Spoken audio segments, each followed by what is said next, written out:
tarde. Sou o professor Edson Luiz Piroli e preparei esta apresentação para o terceiro simpósio brasileiro Águas Urbanas. O tema da nossa conversa será inundações urbanas, consequências, causas e possibilidades. Vamos começar com uma definição do que é uma inundação. Processo de extravasamento das águas de um rio que alcança áreas naturalmente não alagáveis e que atinge seres humanos e infraestruturas ou atividades produtivas.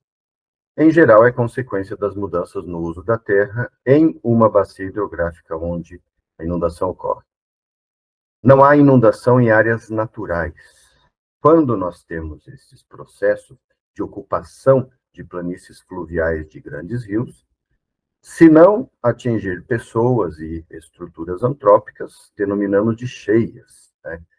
Porque são as cheias o processo natural de extravasamento das águas de rios que abrange as planícies alagáveis ciclicamente. Ou seja, as inundações são fenômenos antrópicos. Também podem ser consideradas tragédias anunciadas cujas consequências poderiam ser evitadas ou, pelo menos, reduzidas com conhecimento e responsabilidade. As consequências das inundações. Nós temos aqui, então, um conjunto de fotos. Isso daqui é um rio no oeste de Santa Catarina. Aqui nós temos um rio em Alagoas, episódios ocorridos nos anos de 2014 e 2015.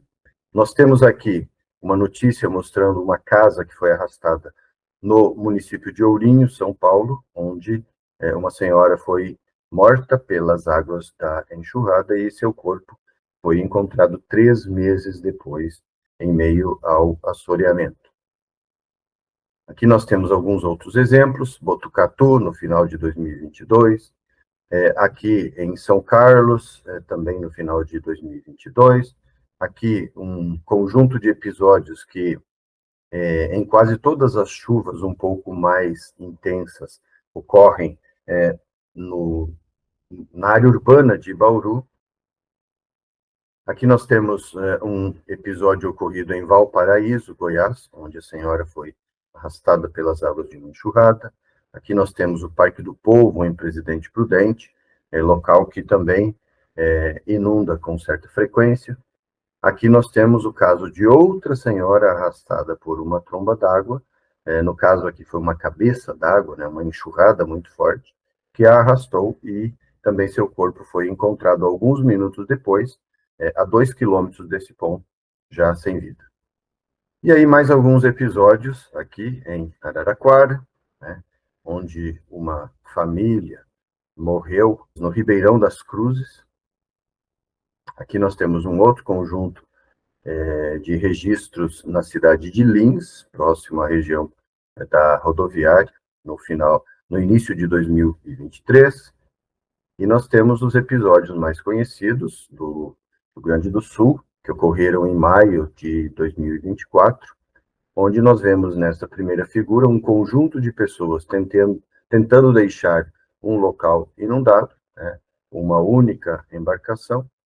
Nós temos aqui o gramado de um grande estádio, de uma das principais equipes de futebol brasileiras, tomado pelas águas.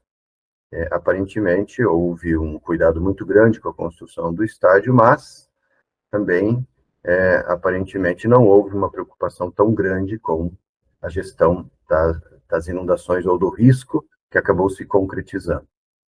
Aqui nós temos o resultado de uma grande enxurrada no Vale do Rio Taquari, no mesmo período, e aqui do lado direito embaixo nós vemos um pequeno cachorro que está nadando neste local, e assim como ele, muitos outros animais ficaram presos dentro de muros, em locais inundados, e muitos perderam a vida nessas condições, inclusive muitos animais de criação. Aqui nós temos ainda um conjunto de episódios que ocorreram no município de Mimoso do Sul, no Espírito Santo, em março de 2024, que nós temos uma outra notícia mostrando uma senhora e seu filho arrastados pelas águas e perdendo a vida em Ibitinga, São Paulo, no final de 2024. E aqui nós temos um conjunto de notícias desde 2011, quando quase 1.000 pessoas perderam a vida na região serrana do Rio de Janeiro, e depois algumas notícias dos anos de 2022, 2023, 2024, sempre se repetindo os mesmos episódios, né, em regiões que têm, no caso aqui, são mais frequentes os deslizamentos, que também vêm acompanhados das inundações. Aqui nós temos um vídeo onde nós vemos na cidade de Barretos, São Paulo, no início de 2022, uma grande enxurrada na área urbana, percorrendo as ruas da cidade. Aqui nós temos um outro vídeo que mostra a situação na Espanha em julho de 2023, quando pessoas foram surpreendidas por uma grande enxurrada e dentro de seus carros e foram arrastadas juntamente com eles. Temos ainda aqui um vídeo que mostra o início de 2024, a cidade de Bauru, uma chuva de 35 milímetros ao longo de 40 minutos causou este conjunto de problemas na região central da cidade, onde nós podemos ver as ruas tomadas pela água, pessoas, veículos sendo arrastados, pessoas desesperadas tentando auxiliar aqueles que estavam presos em meio à enxurrada. E aqui nós temos também um vídeo mostrando a situação na cidade de Mimoso do Sul, no Espírito Santo, no mês de março de 2024. Então, este conjunto de episódios que nós vimos alguns exemplos causam também muitas perdas e danos, né? Vamos utilizar aqui um conjunto de dados do Ministério do Desenvolvimento Regional, onde nós vemos os tipos de desastres, né, relacionados à água e os danos humanos. Então, nós tivemos, entre 1991 e 2024, quase 8.000 episódios de chuvas intensas, nós tivemos quase 10.000 episódios de enxurradas e mais de 6.000 episódios de inundações, né, além dos movimentos de massa e dos alagamentos, que tem um número um pouco menor, mas que também causam muito estrago. Nos danos humanos, tivemos aí mais de 4.500 óbitos, 9.800.000 pessoas desabrigadas ou desalojadas, quase 700.000 feridos e enfermos, e mais de 10 milhões de pessoas diretamente afetadas ao longo deste período. Neste gráfico de cima, vemos os óbitos por ano, destacando-se aqui principalmente o ano de 2011, sobretudo pelos episódios ocorridos na região serrana do Rio de Janeiro, e aqui no ano de 2024, mais de 260 mortes, destas quase 200 ocorreram nas inundações no Rio Grande do Sul. Por mês, nós temos 1.610 óbitos no mês de janeiro, né, então sendo o mês que tem o maior número de óbitos. Depois nós vemos aqui os desabrigados e desalojados pelos desastres naturais hidrológicos no Brasil, também neste período de 91 e a 2024, onde nós vemos que nos anos de 2009, nos anos de 2022 e no ano de 2024, nós tivemos próximo a 1 milhão, com 2024 passando 1 milhão de desabrigados e desalojados, sobretudo pelos episódios no Rio Grande do Sul, no mês de maio. A distribuição mensal destes episódios, né, nós temos também o mês com o maior número de desabrigados e desalojados sendo apontado como o mês de maio, isso também em função dos episódios de 2024 no Rio Grande do Sul. Além dele, o mês de abril e o mês de janeiro são os meses que geram mais desabrigados e desalojados com os desastres naturais hidrológicos. Com relação aos óbitos, a maior parte deles ocorrem nas enxurradas. Em seguida, nas chuvas intensas, e depois nas inundações.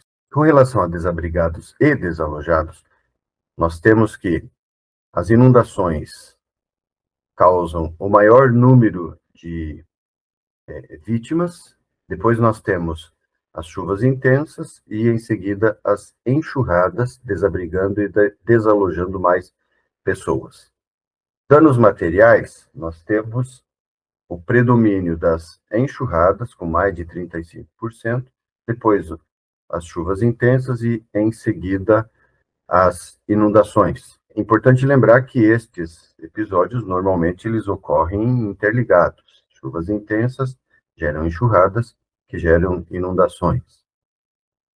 Os prejuízos típicos das inundações. Então, nós temos rompimento de tubulações de água, que causam falta de água. Muitas vezes as pessoas estão com as casas inundadas e não têm água para beber dentro de casa. Rompimento de tubulações de esgoto, trazendo contaminação e doenças, espalhamento de animais peçonhentos e vetores de doenças, como ratos e escorpiões, por exemplo, espalhamento de contaminantes e poluentes armazenados ou descartados em locais onde a água chega e acaba espalhando junto com ela pelos caminhos onde ela vai percorrer. A destruição de infraestruturas como estradas, ruas, avenidas, hospitais, postos de saúde, a perda de alimentos, de roupas, de documentos, materiais e equipamentos em casas e comércios, desabriga e desaloja pessoas, compromete empregos e negócios, endivida pessoas e famílias, causa doenças físicas e psíquicas, gera sofrimento e traumas, demanda direcionamento de recursos públicos e privados para reconstruções. Recursos esses que poderiam ser usados para investimentos. Comprova a falta de preparo de gestores e da população no convívio e no planejamento das ações durante as inundações. Esta foto, ela foi publicada em 11 de maio de 2024, com o título É Desesperador o Despreparo. Nessa reportagem, o pessoal que a elaborou descreve a visão das pessoas que estiveram envolvidas com o início das operações de resgate e reações às grandes inundações que ocorreram no Rio Grande do Sul no ano de 2024. As causas das inundações. Então, precisamos pensar por que elas ocorrem. Nós temos os fatores naturais, que estão relacionados às chuvas intensas, às chuvas em grandes volumes por períodos prolongados, ao tamanho das bacias hidrográficas urbanas, quanto maiores, mais concentram água, a forma das bacias hidrográficas, bacias arredondadas concentram água mais rapidamente no fundo de vale, bacias alongadas demoram mais para concentrar esta água. É importante conhecer também as declividades nas bacias hidrográficas. Bacias com mais declives tendem a ter inundações mais severas. A cobertura natural dos solos das bacias hidrográficas, então, bacias com florestas, com áreas campestres, com vegetação natural, elas tendem a ter um equilíbrio maior, permitindo o escoamento em menor volume e reduzindo o risco das inundações. Aqui nós temos uma figura que mostra o volume de precipitação em Santa Maria, no período entre 26/4 a 5/5 de 2024. Então vejam que foi de 533 milímetros, quando o esperado seria em torno de 150 milímetros. Também em Caxias do Sul, com a precipitação de 430 milímetros para uma precipitação esperada de pouco mais de 130 milímetros. Porto Alegre, Passo Fundo e Pelotas.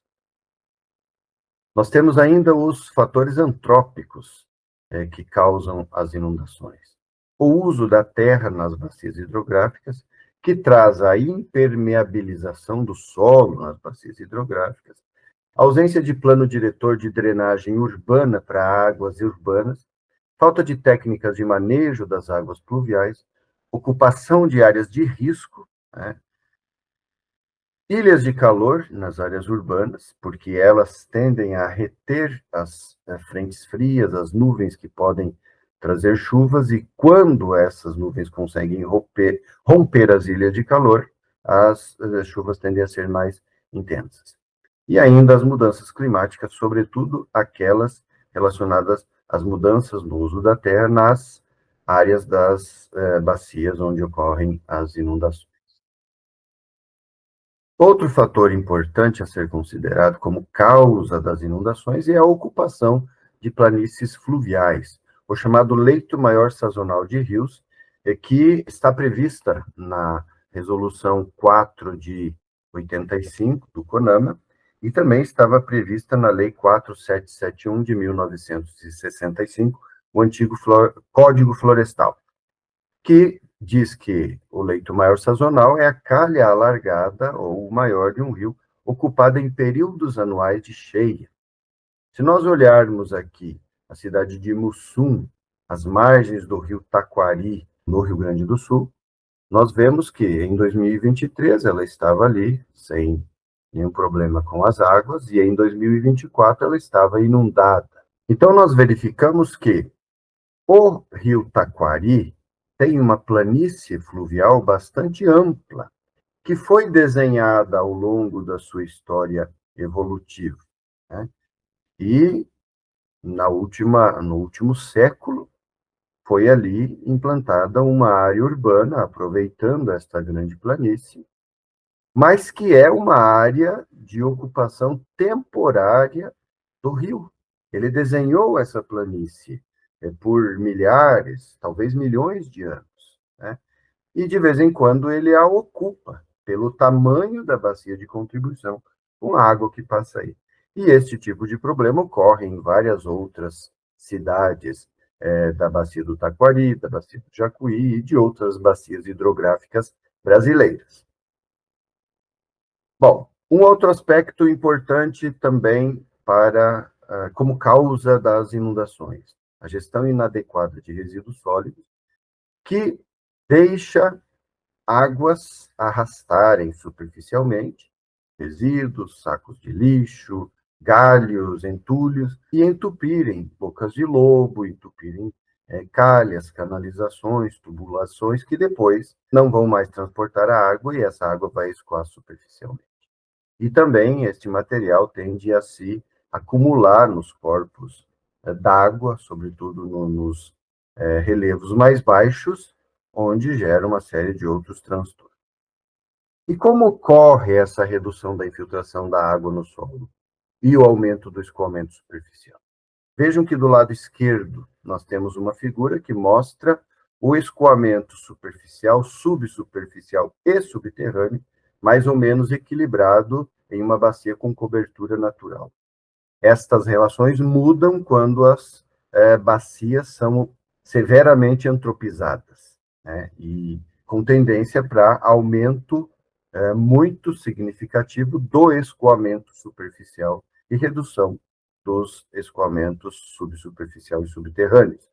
Isto causa uma ampliação no limite da área de inundação das bacias hidrográficas, porque a água não infiltra, não fica retida, ela chega rapidamente no fundo de vale e vai causar inundações maiores do que aconteceriam nas bacias hidrográficas em condições naturais. Se observarmos o nível mínimo do rio, na figura de cima ele está maior, por quê? Numa bacia em condições naturais, a infiltração é muito maior, o que alimenta o nível de base e mantém as nascentes e córregos com mais água do que numa bacia antropizada, onde a água escoa e vai embora rapidamente, não recarregando o nível de base e comprometendo o abastecimento das nascentes e dos córregos. E aí nós chegamos nas possibilidades. Quais seriam as nossas possibilidades para o convívio adequado e o enfrentamento correto das inundações? É preciso, para isso, conhecer as bacias hidrográficas que contribuem com água para as drenagens e monitorá-las.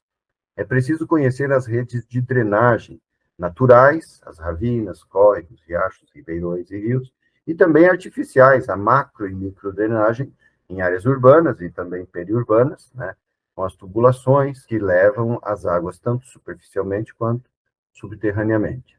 É preciso conhecer as várzeas e leitos maiores sazonais dos corpos d'água, conhecer o volume das chuvas normais e extremas, definir e atualizar sempre as áreas de inundação dos municípios, ter planos diretores atualizados e aplicados à realidade dos municípios e não uma cópia de outros municípios, ter plano diretor de drenagem urbana, zoneamento das áreas de risco de inundação atualizado seguidamente, porque a condição das bacias vai mudando e as áreas de risco de inundação também vão se ampliando. Ter equipes bem dimensionadas, preparadas e treinadas para atuação nos momentos críticos, sistema de monitoramento, previsão e alerta de eventos extremos, rotas de fuga identificadas e acessíveis, estruturas para recebimento de pessoas desabrigadas, desalojadas, feridas ou mortas. Também é importante conhecer as obras que concentrem água em determinados locais das bacias, mapear estruturas que podem romper com grandes volumes de água nas bacias, tanto em áreas rurais, periurbanas, quanto urbanas, conhecer o caminho das águas, para onde vai a água da chuva que cai concentrada, implantar bancos de água, reservatórios temporários para aumentar o tempo de retenção da água em áreas rurais e urbanas, implantar galerias subterrâneas com capacidade de armazenamento de parte da água excedente e também com capacidade para bombeamento dessa água para outros locais, caso exceda os limites e a capacidade, manter órgãos e estruturas responsáveis pelo planejamento preparados e com recursos, manter órgãos de atuação nas emergências preparados e com recursos materiais, financeiros e humanos, manter planos de gerenciamento de emergências atualizados, com informações e planos de evacuação, incluindo sistemas de sinalização visual e sonoras, orientar a população sobre áreas de risco, sobre a importância de não atravessar ruas inundadas. Todo o valor investido corretamente neste conjunto de ações é economizado quando se evitam mortes e grandes perdas financeiras em termos de infraestrutura e todos os outros materiais. E também é muito importante não ocupar áreas de risco. É preciso, então, integrar ações do setor público e privado e envolver as comunidades e indivíduos, aperfeiçoar métodos de manejo e de gestão das águas pluviais, atualizar legislações que regulamentam a ocupação do solo por estados, regiões, bacias hidrográficas e municípios. Legislações federais são importantes para orientar, mas os municípios são muito diversos. As bacias hidrográficas nas regiões brasileiras também são muito distintas. Então, precisam de regulamentos aplicados a cada uma das situações.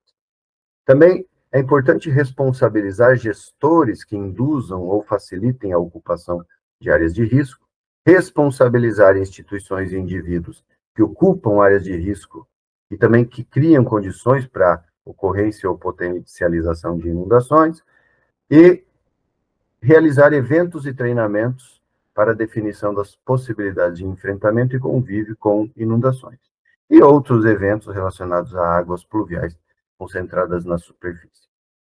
É importante ainda inserir a temática da segurança hídrica, das inundações, dos rios e de suas bacias hidrográficas nos currículos escolares dos municípios da área de cada bacia.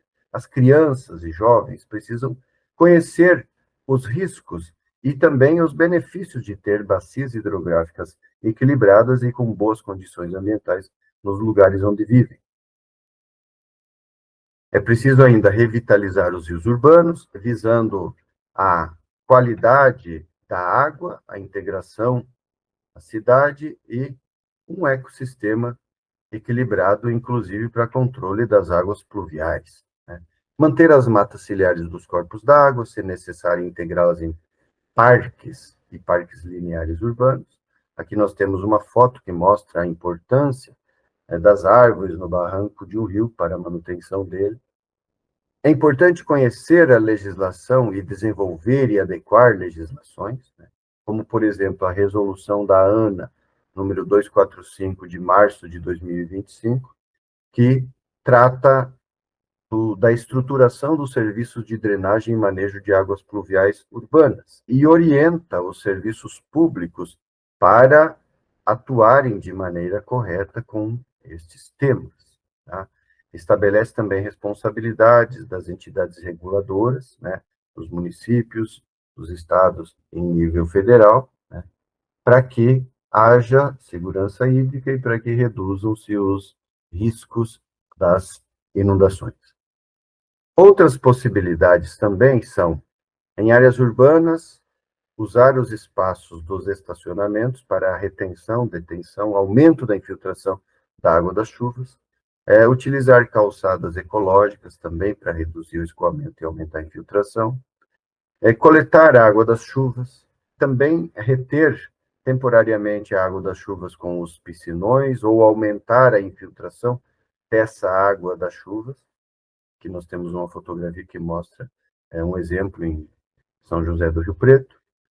Também é importante os reservatórios de detenção, os piscinões, os parques inundáveis, como este mostrado aqui na cidade de Nogales, no México, os valos de infiltração nos grandes estacionamentos, né? Aqui nós temos um corte de um exemplo de valo.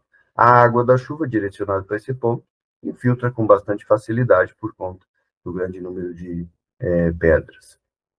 Aqui nós temos fotografias das trincheiras ou valos de infiltração na cidade de Vinhedo, São Paulo. Também é possível implantar poços de infiltração nos quintais, nos parques, nos jardins, nas áreas um pouco maiores, né, desde que não haja risco de comprometimento das construções. Aqui nós temos o exemplo de um jardim filtrante. Aqui nós temos também um lembrete da importância de manejar adequadamente a arborização urbana, para evitar este tipo de situação, onde as enxurradas tragam esses materiais para dentro das ruas ou entupam bueiros e galerias. É possível utilizar os pavimentos permeáveis para que possamos ter, então, a infiltração da água das chuvas em locais onde ela tenderia a escoar superficialmente, né? Então, estes pavimentos permeáveis permitem que a água da chuva seja infiltrada nestes locais. Podemos utilizar os telhados verdes para também reter por um pouco mais de tempo a água do sistema da bacia. E nos corpos d'água é importante termos os sistemas de proteção, né, com as ecobarreiras. O ideal seria que esses materiais não chegassem aí, mas às vezes eles chegam, né? Então é importante retirá-los. Existem diversas formas de fazer isso.